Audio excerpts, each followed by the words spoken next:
tadi soal semikonduktor Pak. Apalagi Pak yang kemudian akan dilakukan pemerintah, karena kan dengar-dengar PPNBM DTP ini hanya sampai akhir tahun ini Pak Menteri. Apakah kemudian industri otomotif Panangoy dan kawan-kawan sudah dianggap kuat untuk kembali pulih sendiri, atau memang pemerintah masih akan terus bantu dengan bentuk yang lain? Jadi kalau menurut pandangan saya, industri, saya dari awal masuknya COVID ke Indonesia 2 tahun yang lalu, selalu percaya terhadap kemampuan resiliensi dari industri sendiri. Sekarang yang harus kita pikirkan, pemerintah pikirkan adalah demand side-nya. Kita harus memberikan penguatan-penguatan. Jadi PPNBM itu sebetulnya untuk menguatkan demand side agar ada kemampuan dari masyarakat untuk membeli.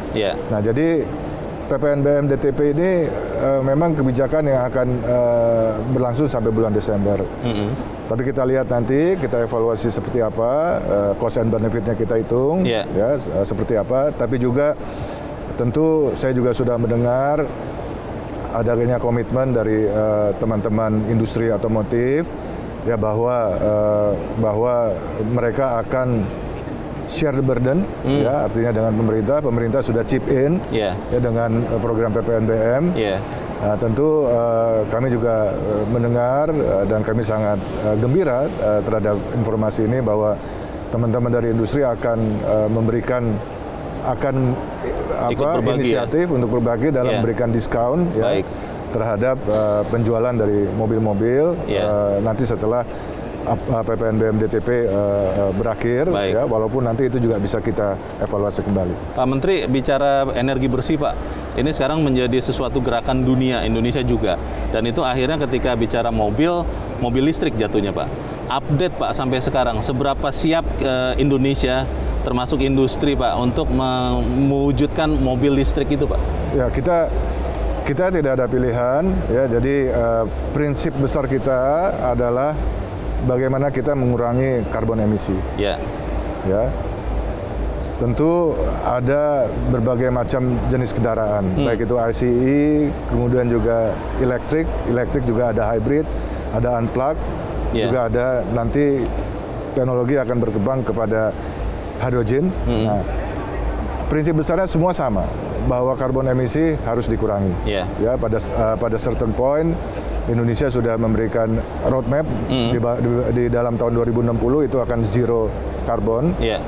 Dan saya juga sebagai Menteri Perindustrian, saya kira juga saya sangat percaya bahwa semua jenis dari otomotif, termasuk ICE itu juga akan berlomba-lomba untuk bisa menciptakan teknologi masing-masing yang sangat ramah lingkungan. Ya, jadi termasuk ICE dan tentu electric vehicle. Nah, keuntungan di electric vehicle tentu yang menjadi modalitas kita, ya kita mempunyai sumber bahan baku yang sangat berlimpah. Ya, kita bisa lihat nikel, kobalt, aluminium dan lain sebagainya, sehingga memang suatu hal yang wajar saja dan memang kita harus lakukan untuk kita mendorong percepatan dari industri mobil listrik di Indonesia, termasuk baterainya. Produksi mobilnya Pak, termasuk baterainya, itu nanti akan prioritasnya kepada teman-teman Panangoy, pengusaha lokal, atau tetap terbuka untuk kerjasama dengan luar, tapi memang dengan keberpihakan ke Indonesia sendiri Pak Menteri? Saya kira pemerintah, saya juga sudah keliling, ya termasuk tentu Jepang dan Korea Selatan juga sudah kita bahkan sudah akan investasi Hyundai dan sudah mulai produksi 1.000 unit pada tahun 2022, dan saya juga baru pulang dari Jerman berbicara dengan BMW dan Mercedes bagaimana kita bisa mengeksplorasi agar mereka juga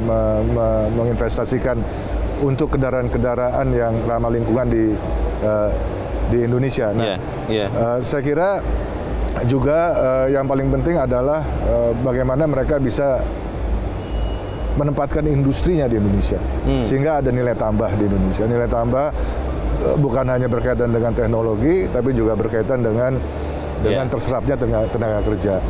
Nah, itu kita sudah merumuskan roadmap-nya, ya sudah merumuskan roadmap-nya.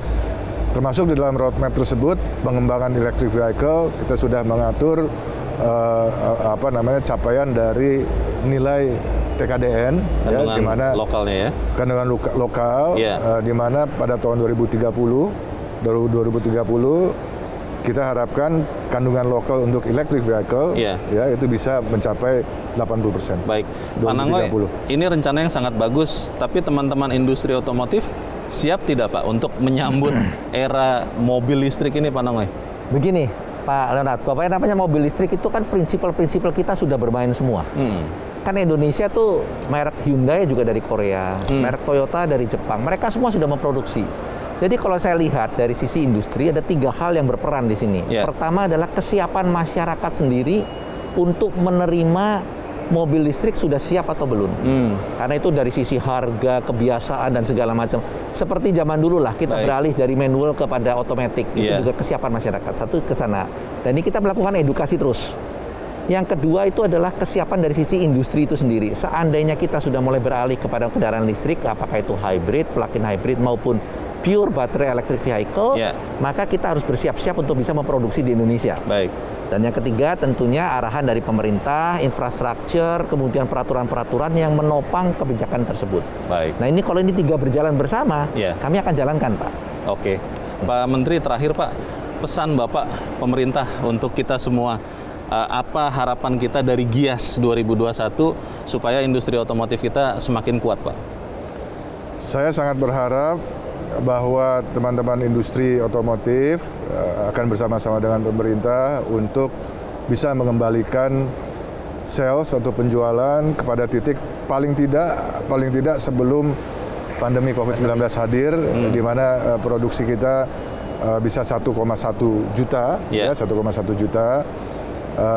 Sekarang sudah pada titik sekitar 800-an ribu ya Pak. 850 Pak. 850 ribu. Nah ini mudah-mudahan dalam akhir tahun ini bisa mendekati 950 ribu dan kita akan kejar pada tahun 2022 agar kembali pada saat sebelum pandemi. Dan ini tentu kerja kita bersama antara pemerintah dengan juga para pelaku industrinya itu sendiri, untuk kita bisa mencari peluang-peluang, mencari kebijakan-kebijakan untuk mendorong itu. Baik, terima kasih Pak Menteri Perindustrian dan Ketua Umum Gaikindo. Dan pemirsa, demikianlah perbincangan saya bersama Menteri Perindustrian dan Ketua Umum Gaikindo. Semoga GIAS 2021 ini bisa membuat ekonomi kita semakin pulih. Saya Leonard Samosir, terima kasih. Sampai jumpa.